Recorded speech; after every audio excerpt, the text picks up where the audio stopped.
오늘 예배 함께 하신 성도님들 우리 서로 환영합니다. 사랑합니다. 축복합니다. 인사하시기 바랍니다. 이제 1년의 삶이 어느덧 마무리되어가는 시점에 왔습니다. 누구든 12월이 되면 한 해를 이렇게 쭉 돌아보게 돼 있습니다. 근데 달력이라는 것이요, 여러분 새해 달력 이미 이제 걸어놓고 계신 분도 계시겠습니다만 1년 12달입니다. 그렇죠? 1년 365일입니다. 이건 누구에게나 똑같이 주어진 시간이고 누구나 똑같이 살아가는 그런 삶이라는 거죠. 그런데 1월은 천천히 가고 12월은 좀 빨리 가는 것 같아요. 그렇지 않습니까? 왜 그럴까요? 그동안 우리가 하지 못했던 것들에 대한 아쉬움, 어떤 미련, 또 새해를 준비하는 분주함, 이런 것들이 12월에는 조금 더 많은 것 같습니다.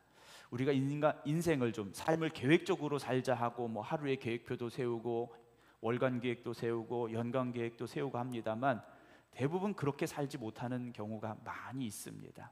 우리에게 주어진 이 삶을 하나님의 은혜 가운데 살아감을 고백하면서 매 순간순간 나에게 주신 사명을 고백하면서 멈추거나 뒤돌아서지 마시고 꾸준히 달려가신다면 주님 오시는 그날까지 항상 이 열심히 있는 모습으로 살아가는 저와 여러분들이 될 줄로 믿습니다.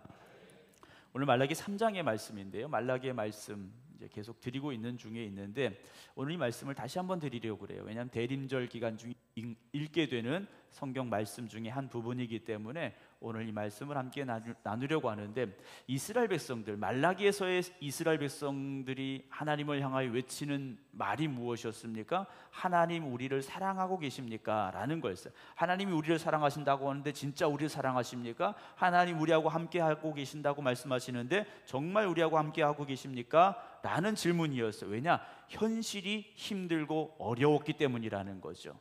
한 해를 마무리하는 이 시점에 힘들다는 이야기들이 많이 들려옵니다. 그리고 실제 여러 가지로 많이 힘든 일들이 우리에게 있습니다. 그때 우리에게도 똑같은 고민이 되고 똑같은 마음이 들게 되죠. 하나님은 나를 사랑하고 계신가 하는 겁니다. 하나님이 나와 함께하고 계신가 하는 거죠. 여러분 당당하게 외칠 수 있습니까? 하나님은 나와 함께 하시고 하나님은 내 편이시고 하나님은 나를 사랑하십니다, 하나님은 나를 축복하셨습니다라고 외칠 수 있습니까? 우리는 그렇게 말할 수 있어야 되는데 어느 순간 위축됩니다. 그런 말 하기가 멈추어질 때가 있다라는 거죠. 우리가 흔히 그렇게 말합니다. 잘 되면 누구 탓입니까? 내 탓이고, 안 되면 누구 탓입니까? 조상 탓하고 하나님 탓하고 남 탓하고 이런 경우가 많이 있습니다. 그러나 결국은 누구 탓입니까? 내 탓이죠. 결국은 내 탓입니다. 하나님께서 오늘 1절에 이렇게 말씀하시죠. 만군의 여호와가 이르노라, 보라 내가 내 사자를 보내리니 그가 내 앞에서 길을 준비할 것이요 또 너희가 구하는 바 주가 갑자기 그의 성전에 임하시리니 곧 너희가 사모하는 바 언약의 사자가 임하실 것이라 라는 말씀입니다. 말라기는 구약 성경의 맨 마지막에 나와 있는 말씀이에요. 그리고 말라기 이후에 신약 성경에 주님이 오심까지 약 400년 동안 하나님께서 이스라엘 백성들에게 아무 말씀도 하지 아니하십니다. 하나님의 침묵의 시간이 약 400년 동안 이어지게 되는데요, 오늘 그 구약의 마지막에 하나님께서 이스라엘 백성들에게 내가 내 사자를 보낼 것이다 라고 말씀하셔요. 내가 내 사자를 보낼 것이다. 사자는 어떤 역할을 합니까? 먼저 준비하는 사람이라는 거죠. 오늘 말씀에 보면요, 그가 내 앞에서 길을 뭐 한다 그랬습니까? 준비한다 그랬어요.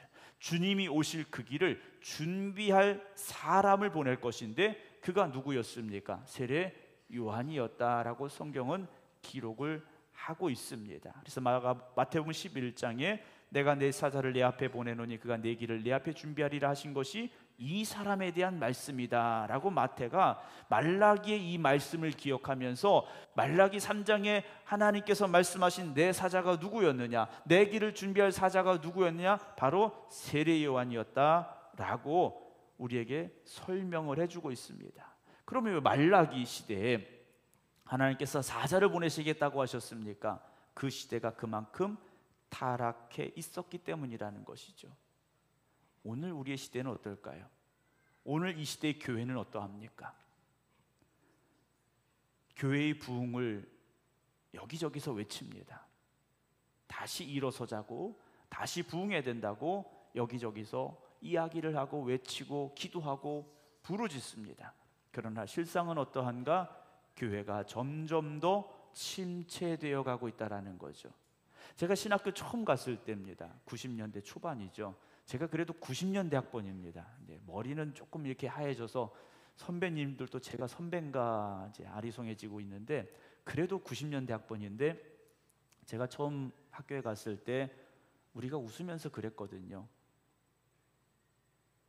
유럽의 교회들이 할머니들만 앉아 있다고. 야, 어떻게 그럴 수 있냐 그랬습니다. 그런데 30년이 지난 이 시대에 한국 교회가 점점 더 그렇게 돼가고 있다라는 거죠. 지난 주간에도 수원에 조문을 갈 곳이 있어서 갔는데, 거기서 목사님들 몇 분 만나서 이렇게 이야기를 하는데, 수도권에 있는 교회들 역시 성도들의 연령이 60대가 평균이 되어가고 있다라는 얘기들을 하시더라고요.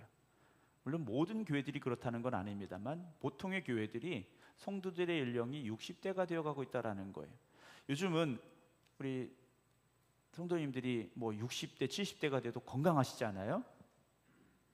네, 한 군데 다 아픈 데는 있습니다. 뭐 약 먹는 거 다 있고요. 네, 어디 아프고 이런 거 다 있어요. 그래도 30년 전, 40년 전 60대, 70대들보다 여러분 훨씬 건강하십니다.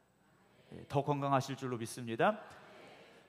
그런데 교회가 그렇게 죄송한 표현입니다만 교회가 늙어가고 있다는 거예요. 젊은이들이 교회에 들어오지 않는다라는 거예요. 그럼 왜 젊은이들이 교회에 들어오지 않습니까? 뭐 출산율이 떨어졌으니까. 맞습니다. 그렇죠? 뭐 세상에 즐거운 게 많으니까. 맞아요. 그러나 여전히 세상은 교회보다 즐겁고 재밌는 게 훨씬 많다라는 거죠. 그건 30년 전에도 그랬고 지금도 그랬고 앞으로도 그럴 거라는 겁니다. 그럼 왜 교회가 점점 더 고령화되고 있느냐라는 거죠. 젊은이들이 교회에 대한 인식이 좋지 않습니다. 젊은이들이요, 교회에 대한 인식이요 좋지 않아요. 왜 교회를 가느냐라고 말합니다. 종교 자체를 무시하고 인정하지 않으려고 한다라는 거죠. 그럼 왜 이렇게 됐느냐라는 거죠. 교회가 교회다워지지 못했기 때문이라는 것이죠. 예수 믿는 우리가 예수 믿는 사람들답게 살지 않았기 때문이라는 겁니다. 죄악으로 가득한 이 세상에 주님께서 그 모든 죄를 감당하시려고 오셨고 어둠이 있는 곳에 빛이 되게 하고자 오셨는데, 오늘 이 시대의 교회가 진정 그 사명을 감당하고 있느냐? 그렇지 못하기 때문에 교회가 무너지고 있는 이 현실이 됐다라는 거죠. 물론 이유는 많습니다. 그 중에 한 가지 큰 이유가 뭡니까? 코로나죠. 네, 코로나 때문에 교회가 침체됐다? 맞습니다. 그러나 그건 우리가 핑계로 말할 수 있는 이유라는 거예요. 본질적인 이유는 코로나가 아니라는 거죠. 코로나를 핑계 삼아서 예배를 멀리하는 사람들이 생겨났고 코로나를 핑계 삼아서 교회를 떠난 이들이 있다라는 겁니다.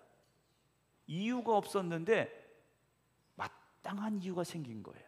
주일날 교회 가기 싫은데 집에서 그냥 편하게 있고 싶은데 알아서 오지 말라는 겁니다. 가면 큰일 난다라는 거예요. 편한 것이 익숙해지고 안일함이 익숙해지는 이 시대 속에서 교회는 점점 더 무너져 갈 수밖에 없다라는 거죠. 주님이 말씀하신 경고가 무엇입니까? 마태복음 24장에 내가 진실로 너에게 이르노니 돌 하나도 돌 위에 남지 않고 다 무너뜨러지리라 라는 말씀을 하셔요. 여러분, 우리 교회가 여러분들의 발걸음 여러분들의 손길 하나하나를 통해서 날마다 새로워져야 됩니다. 만약에 이 교회가요 한 명도 찾지 않고 1년만 지난다, 어떻게 되겠습니까? 폐허가 될 수밖에 없습니다. 건물은 그대로 서 있겠지만 교회는요 폐허가 됩니다.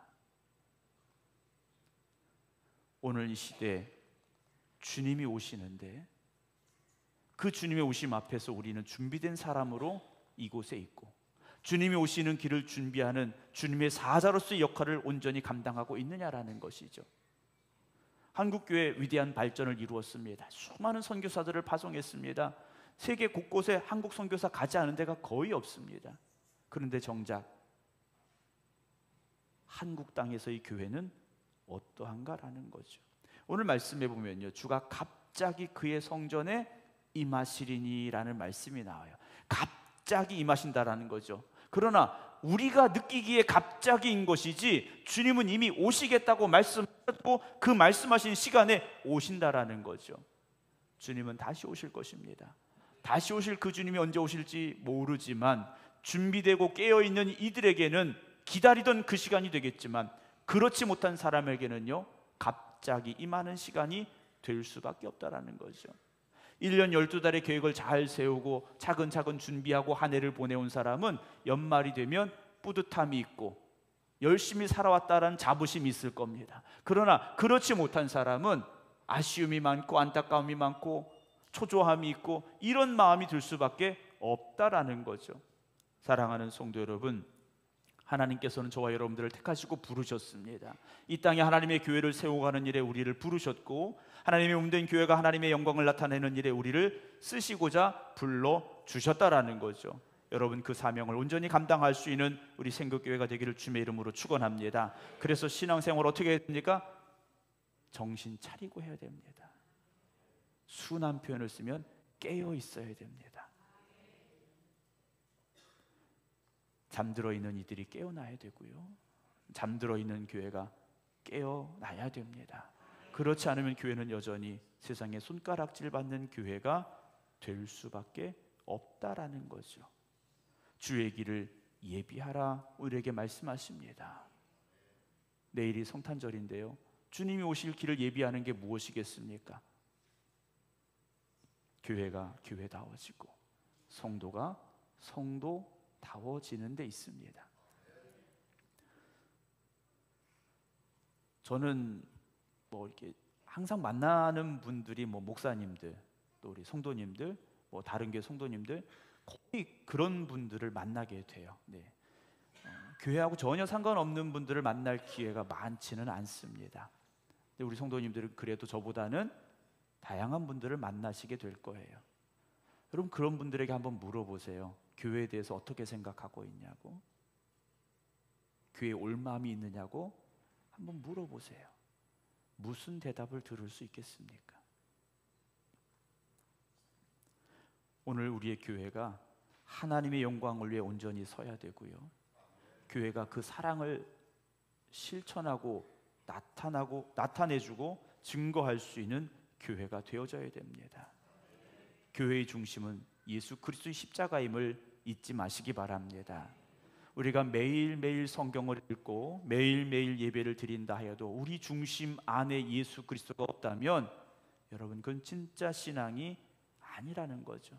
지난 주간에도 저에게 한 설문이 왔습니다. 거의 매주간 목회자들에게 보내는 설문이 저에게도 오는데, 예배를 드리고 있느냐 아니면 쇼를 하고 있느냐라는, 그렇게 표현하면 그런 질문이 있었어요.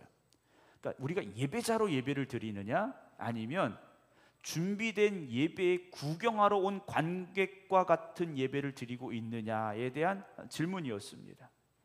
오늘 저나 여러분들이 구경꾼으로 이 자리에 있지 않기를 원합니다. 예배는 보러 오는 게 아니라 드리러 오는 거지 않습니까? 여러분, 혹시라도 누군가에게 나 예배 보러 가 이런 말씀하지 마시고 나 예배 드리러 가라는 말씀을 하시기 바랍니다. 예배는 헌신이지 않습니까? 아브라함이 이삭을 번제로 드리려 했듯이 내가 하나님 앞에 거룩한 제물로 드려지는 이 시간이 예배가 되어져야 됩니다. 그러나 말라기 시대의 예배는 어땠습니까? 흠 있는 예물을 드리면서도 스스로 만족했고, 하나님이 기뻐받지 못할 예배를 드림에도 저들은 자기는 만족하는 예배였다라는 것이죠. 오늘 우리가 좋은 예배가 하나님이 기뻐하시는 예배, 우리가 만족하는 예배가 아니라 하나님이 영광 받으시는 예배 드리는 이 거룩한 성전 되기를 주님의 이름으로 축원합니다. 그때 우리가 주님이 오실 때 주님 이제야 오셨군요 라고 맞이할 수 있다라는 거죠. 그렇지 않으면 어느 날 갑자기 임하실 때 주님 왜 벌써 오셨습니까? 라고 말할 수밖에 없는 우리가 되어지지 않겠느냐라는 거죠. 목사이기 때문에 이제 성도님들 가정에 신방을 가게 됩니다. 또 내년 신방, 가정 신방을 이제 시작해야 되는데 예를 들어서 이제 10시에 신방을 갑니다. 이렇게 약속을 했어요. 그러면 제가 10시에 딱 가는 경우는 아주 드뭅니다. 그렇죠? 대부분 저는 조금 더 일찍 가려고 해요. 5분 전이라도 일찍 가려고 하는데 10시에 약속을 했으니까 여러분들 예배드릴 준비를 몇 시까지 마치시겠습니까? 10시까지 하시는 분들은 안 계시잖아요. 그렇지 않습니까?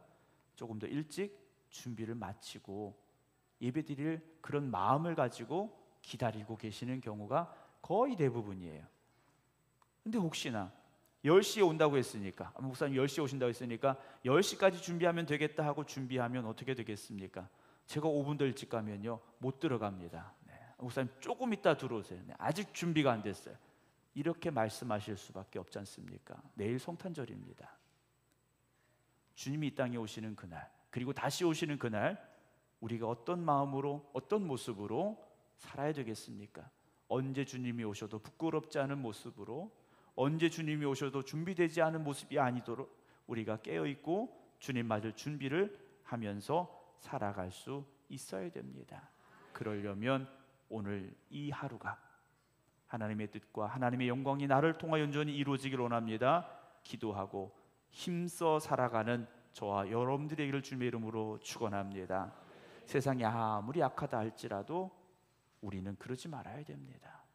세상이 아무리 썩어졌어도 우리는 그렇지 말아야 됩니다. 남들 다 그렇게 사는데요, 그렇지 않습니다. 남들 다 그렇게 살아서 제 가운데 살아간다면 우리가 그 길을 따라가야 됩니까? 그렇지 않습니다. 세상의 빛으로 오신 주님께서 우리 안에 거하시고 여러분들의 가정에 거하시고 이 교회의 빛이 되기를 주님 앞에 기도하는 저와 여러분들에게를 주님의 이름으로 축원합니다. 2023년의 성탄, 주님은 다시 우리에게 오실 것입니다. 그리고 우리 안에 역사하실 것입니다. 그리고 우리가 주님 앞에 참된 기쁨이 되는 예배자들이 되기를 기대하고 계실 겁니다. 오늘 2절에 보면요, 그가 임하시는 날을 누가 능히 당하며 그가 나타나는 때 누가 능히 서리요. 그는 금을 연단하는 자의 불과 표백하는 자의 재물과 같을 것이라. 그가 은을 연단하여 깨끗하게 하는 자 같이 앉아서 레이자손을 깨끗하게 하되 금, 은같이 그들을 연단하라니 그들이 공의로운 재물을 나 여호와께 바칠 것이라 라고 말씀하고 계셔요. 여러분들 안에 있는 악하고 추한 것들을 다 내어버리 주님 앞에 서기에 부끄럽지 않은 믿음의 삶을 살아가시기 바랍니다. 그리고 우리가 거룩한 제물이 되어서 하나님이 기뻐 받으시는 제물이 되어서 하나님 앞에 드려지기를 원합니다. 주님 오실 때 무엇으로 주님을 기쁘시게 드리겠습니까? 금덩이 은덩이 가지고 주님 여기 있습니다 드릴 수는 없지 않습니까? 주님 나를 드립니다. 주님 내가 여기 있습니다. 나를 드립니다. 고백할 수 있는 저와 여러분들이 될 수 있도록 오늘을 그렇게 살아가시기 바랍니다. 그런데 우리가 참 어리석지 않습니까? 시간이 무한하다라고 생각을 합니다. 내일도 내 시간, 모레도 내 시간, 언제든지 시간은 사용할 수 있다고 생각을 합니다. 그런데 그렇지 않습니다. 하나님이 시간을 주셔야 내가 그 시간을 가지고 살아갈 수 있지 않습니까? 날마다 그런 고백이 있었으면 좋겠습니다. 오늘이 나의 마지막 시간입니다. 오늘이 나의 마지막 날입니다. 여러분 그런 마음을 가지고 하루하루를 살아가시기 바랍니다. 그러면 날마다 최고의 믿음으로 살아갈 수 있습니다. 날마다 최고의 열심을 가지고 살아갈 수 있습니다. 올해 못했으니까 내년에 하지. 여러분 그런 생각 갖지 마시고요. 주님 언제 오실지 모르지만 오시는 그날까지 최고의 믿음을 가지고 최고의 열심을 가지고 하나님 앞에 예배드리는 저와 여러분들이 되기를 소망합니다. 성탄절이 되면 미국에서는 그걸 한다고 그러지 않습니까? 산타가 어디쯤 오고 있는지 이걸 인터넷으로 알려준다고. 옛날에는 다 전화해서 물어보고 했는데 요즘은 인터넷으로 실시간으로 이게 나온대요. 산타가 어디쯤 왔는지. 여러분 예수님이 지금 어디쯤 오고 계실까요? 예수님이 우리에게 오시는데 지금 어디쯤 오고 계시겠습니까? 잘 알지 못하지만 반드시 오실 겁니다. 그 주님 오시는 그날에 주님 기다렸습니다. 기쁨으로 맞이할 수 있는, 그래서 오늘 이 하루가 주님이 우리에게 주신 사명을 감당하며 주님의 사자로서 살아갈 수 있는 우리 모두가 되어지기를 주님의 이름으로 축원합니다. 기도하겠습니다.